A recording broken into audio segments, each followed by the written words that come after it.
Good morning, America. 100 million of us on alert as the coldest December weather in more than a decade moves in. This frozen ship coated in ice, and these Samaritans jumping in to save a driver from an icy pond. Now a new snowstorm takes aim at the Midwest. President-elect Trump taking his victory tour to Wisconsin overnight, singing the praises of former rival Paul Ryan. He's like a fine wine. Every day goes by, I get to appreciate his genius more and more. After a day of all-star meetings, from Kanye West to NFL legends and Anna Wintour, as he prepares to host some of the biggest names in Silicon Valley at Trump Tower today. Newly released images played in court show accused killer Dylan Roof at target practice before killing 9 people at a black church. Now the lone survivor prepares to testify.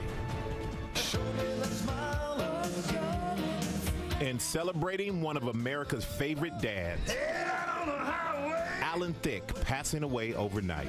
The star of Growing Pains, known for his humor, wit, and love. Not only is this my son, this is my best buddy.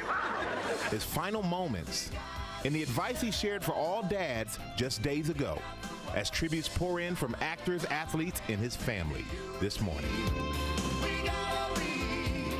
Live in Times Square, this is GMA with Robin Roberts, George Stephanopoulos, and Michael Strahan. And good morning, America. Boy, that news came as such a surprise overnight. Alan Thicke, one of America's most famous TV dads, has died suddenly of a heart attack yesterday. He was playing hockey with his young son, and the tributes are pouring in now. That's right, and he is also the father of pop star Robin Thicke. And Robin shared this message early this morning, calling his dad the best friend I ever had, and saying, let's all rejoice and celebrate the joy he brought to every room he was in. And Alan was such a talented guy, not just an actor, but he was also behind some of the biggest TV theme songs in history, including this one. Do you recognize it? Facts of Life. The Facts of Life. That's right. And has done some. He also did Different Strokes. Wow. So he was a composer. Now you can see where Robin got his talent. You know, I grew up watching him and loving him, and I got to interview him about 10 years ago, and he was just as kind and warm and funny as you wanted him to be. Yeah, he really lived that. up. Yeah, he did, and so we will certainly miss him, and we have so much more on his life, Alan Thicke, coming up later on in our broadcast. But first, we're going to get to something else that everyone is talking about, that bitter cold. 100 million people feeling those freezing temperatures this week. Take a look at this video. That is a whiteout in northern Michigan. And everybody's going, what's going on here? And we're going to get right to it with Ginger. 24 states are on alert, Ginger, and it's just going to get worse. Not quite to official winter yet, but don't tell Mother Nature, because right here from Idaho, Montana, Colorado, Wyoming, all the way through Maine, New Hampshire, and Vermont, we have all of those warnings and advisories, wind chill advisories that are really in place, like a place like Minneapolis, where we've got our Alex Perez this morning at 8 below the wind chill. Poor Alex. Yeah, that's right, Ginger. It feels like 8 below zero here this morning. Now, take a look behind me. You can see those massive icicles, the waterfall here frozen over, and this brutal cold is not going anywhere anytime soon. This morning, a bitter polar plunge is sweeping across the Midwest. Take a look at this, the frigid weather coating the ship in ice as it makes its way off Lake Superior. In Michigan, whiteout conditions making visibility near zero. In Minnesota, quick-thinking motorists is springing into action after a woman's SUV went off-road, plunging into this frozen pond. The heroic rescue captured on this traffic cam showing those good Samaritans helping her to safety. With even colder air on the way, temperatures already 30 degrees below normal from the northern plains to the northeast. Nearly a third of the country will dip below zero this year. Can this be dangerous? Absolutely, it can be dangerous. So we're thinking mostly in this scenario about frostbite and hypothermia, both of which can be very dangerous to life and limb. Authorities in New York investigating whether a snowplow caused 2 boys to become trapped in a snowbank as they were building a fort. One of the boys died. Officials say in this kind of weather, it is very important to keep an emergency kit in your car. Things like a flashlight, a blanket, and jumper cables can make all the difference if you're stuck somewhere. Ginger? Alex, such great advice. I know you just got to do it right now. Go do it when you have the chance, because these numbers are settling in, and by tomorrow morning, we're at 24 below for it feels like in Chicago, 11 below in Cincinnati, even Nashville, only 4 above 0 for a wind chill. And then it slides east, so Burlington 22 below, Boston 16, even right here in New York City, we're going to feel sub-zero. This is going to slap you guys in the face. I'm telling you right now. To it, your skin only takes a half hour to get frostbite in a lot of these numbers, and then the snowfall comes in. This is through the weekend. Some of the heaviest will fall in some of the places that have already been hit so hard. George. Oh, thank you, Ginger. You're just telling us your husband Andrew heading right into the teeth of it. Yeah, he's in Chicago. Have fun, honey. We're going to get the latest now on the Trump transition. Overnight, President-elect takes his thank you tour to Wisconsin, appears with House Speaker Paul Ryan for the first time, gets that Packers jersey. And that's after a parade of high-profile visitors continued in Trump Tower. You see Kanye West right there, Bill Gates as well. ABC's Tom Yamas here with all the details. Good morning, Tom. George, good morning to you. One headline summed it up best: from Kanye West to the Midwest. President-elect Donald Trump's transition is still full of surprises. A big rally last night near Milwaukee. Trump coming out strong for his Secretary of State pick as he publicly partners with a Republican leader he's butted heads with throughout the campaign. Overnight in Wisconsin, on a Christmas-themed stage, a political peace treaty. House Speaker Paul Ryan presenting President-elect Trump with a Green Bay Packers jersey. Speaker Paul Ryan, I've really come to I've come to appreciate him. And you know, honestly, he's like a fine wine. Every day goes by, I get to appreciate his genius more and more. Now, if he ever goes against me, I'm not going to say that, okay? Speaker Ryan, the man Trump once tweeted doesn't know how to win, joining the president-elect at a rally for the first time. Oh my gosh! Is this not so cool? Trump bragging about that cool factor with the slew of famous faces spotted in Trump Tower on Tuesday. Bill Gates, Anna Wintour, Kanye, that's right. Right, I like Kanye. Rapper Kanye West met with the president-elect, the two posing with Ivanka for these photos obtained by TMZ before appearing in front of reporters in the lobby. Hi, no comment about your meeting with the president-elect. This is the president-elect of the United States. Nothing to say? I just want to take a picture right now. And you take care of yourself. I'll see you soon. All right? West later tweeting he wanted to meet with Trump to discuss multicultural issues, including bullying, supporting teachers, modernizing curriculums, and violence in Chicago. As the transition continues, Trump defending his pick for Secretary of State, ExxonMobil CEO Rex Tillerson, who's had a long relationship with Russia's Vladimir Putin. You know, Rex is friendly with many of the leaders in the world that we don't get along with. And some people don't like that. They don't want him to be friendly. That's why I'm doing the deal with Rex, because I like what this is all about. But the president-elect hitting a roadblock with the Obama administration. The current White House rejecting the Trump team's request for names of staffers who worked on climate change. In a statement, a spokesperson for the Department of Energy saying some of the questions asked left many in our workforce unsettled. We will not be providing any individual names to the transition team. And today, the president-elect set to host a tech summit at Trump Tower, so let's see who's invited. First, Apple CEO Tim Cook, Alphabet CEO Larry Page, Facebook COO Sheryl Sandberg, and Oracle CEO Safra Catz. But the big question: why did the incoming free leader of this world want to meet with Kanye West? Well, President-elect Trump says he's bringing in leaders of science, industry, arts together because they're actually reaching out to him, George, to find ways to help.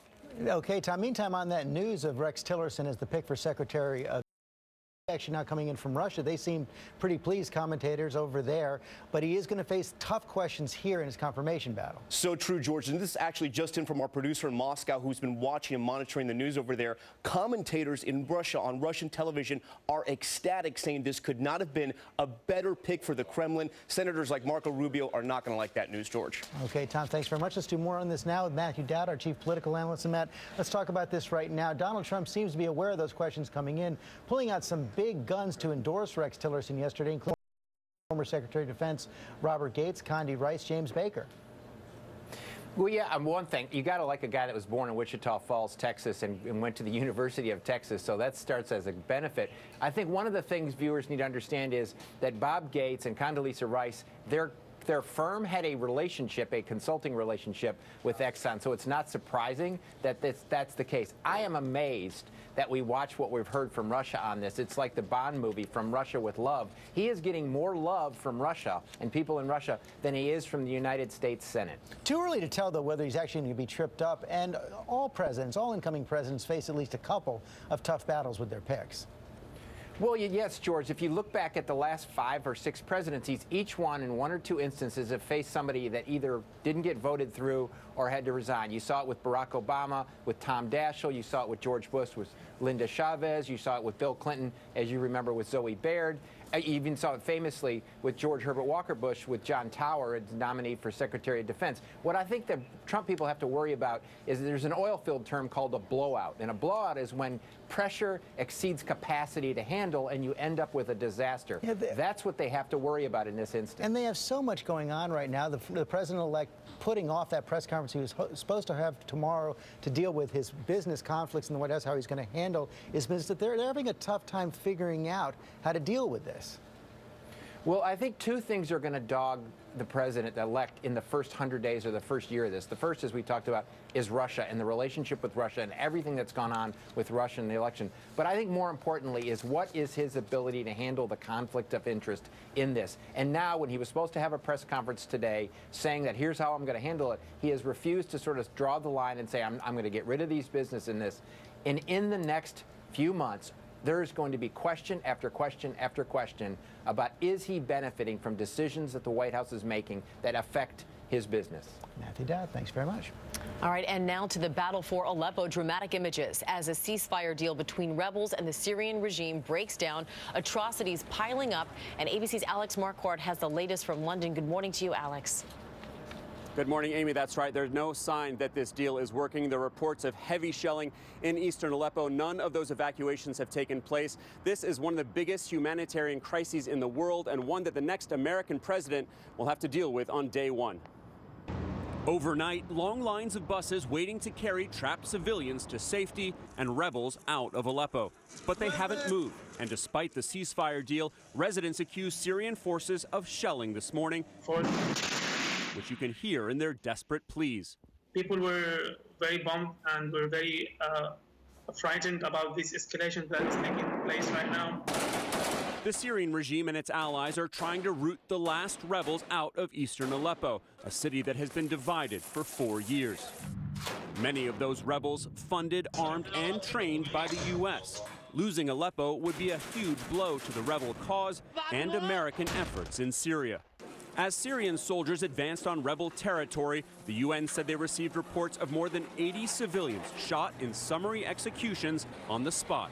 A spokesman calling it a complete meltdown of humanity.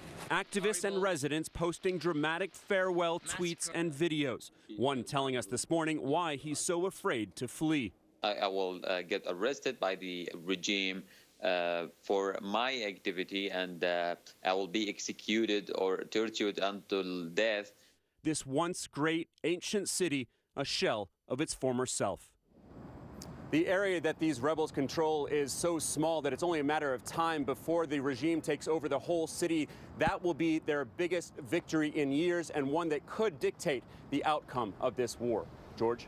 Okay, Alex, thanks very much. That situation is just so horrifying right now. We're going to move on now to the latest on Dylan Roof's murder trial. Prosecutors revealed chilling images of him before and after his attack on an African-American church where he shot and killed 9 people. ABC's Steve Osunsami has the latest from Charleston. Jurors are getting to see this admitted racist and accused killer at target practice.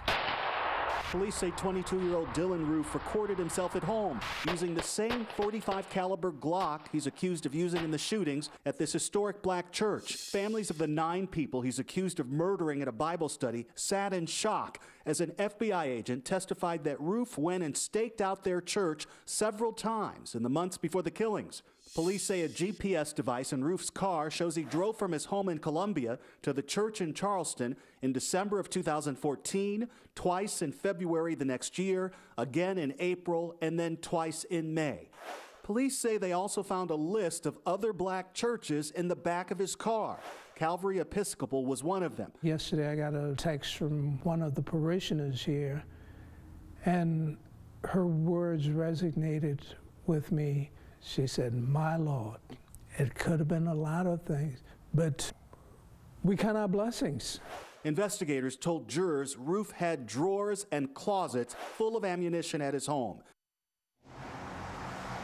Today we could hear from one of 3 survivors who says Roof let her live so that she could tell the story. The jury could get this case tomorrow. George. That will be dramatic testimony. Okay, Steve, thanks very much. All right, and more now on Alan Thicke. So many around the world are celebrating his life. The 69-year-old Growing Pains star passed away from a heart attack overnight, and ABC's Chris Connolly reports his legacy goes way beyond the small screen. A family sitcom on ABC in the 1980s helped the multi-talented Canadian Alan Thicke forge an enduring connection with audiences in the States. On Growing Pains. This is my best buddy. From 1985 to 1992, Thicke starred as Jason Seaver, work-at-home shrink, How impossible doctors can be. Yeah, I've heard. and spouse to Joanna Kern's Maggie, father to breakout star Kirk Cameron's Mike, Tracy Gold's Carol, and 2 younger sibs. We will make sure that this is the most boring, uneventful night of her life. Oh, and how do we do that? Come on, I don't have to tell you how to make a night Great juice, Mike. A young Leonardo DiCaprio was featured in the show's last season. Just before Growing Pains, Thicke would be a talk show host on Thicke of the Night. You take the good, you take the bad. And from the beginning, central to his identity was his life as a musician, co-writing theme songs to a fistful of shows, The Facts of Life, and Different Strokes among them. For one generation, he'd be known as the father of Robin Thicke, he of the hugely controversial and just plain huge hit single, Blurred Lines. But it would be Growing Pains that would remain foremost in the minds of his devoted fans, among them his co-stars. I've read a few places that you, Joanna, had a crush on. That's a rumor I started. He did. But how could I not have a crush on him? Alan Thicke died on Tuesday at the age of 69. A father of 3, one of his last tweets featuring his advice for new dads.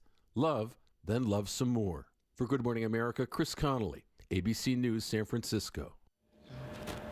Can't do better than that advice. No. Yeah, great, and he was loved by so many. Definitely. Such a sad story. He looks so young and so vibrant.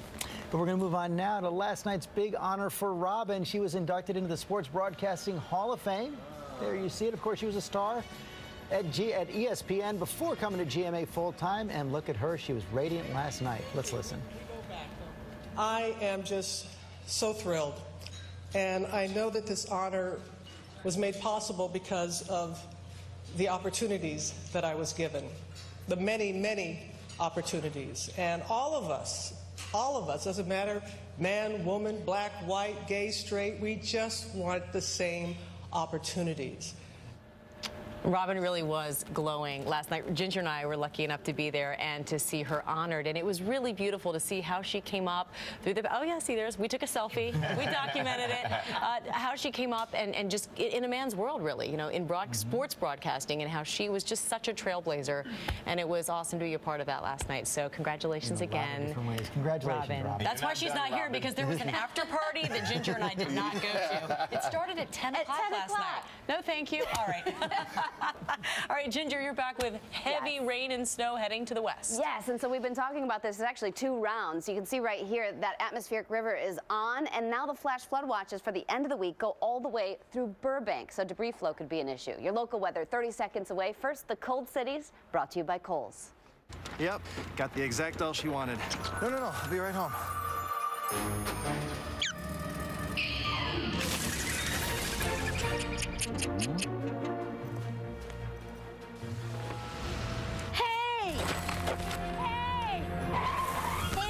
Is this yours? Yes, thank you. Happy holidays. The real magic of the holidays is when we all give a little more. Kohl's. Morning sunshine and afternoon clouds. Today will be a good day to get things done, preparing for the cold. Today's high about 43, 44. Could be a little bit of rain late. By Saturday morning, we'll be tracking some icy patches across the area with a little bit of wet snow mixed with some freezing rain. Right now, it's Gaithersburg, Eldersburg, Cabletown, Winchester areas on north. Meanwhile, take a look at the temperatures for the upcoming weekend. It's that cold early Saturday morning that we'll worry about, but mainly rain and a sloppy day on Sunday, the high 58. And coming up.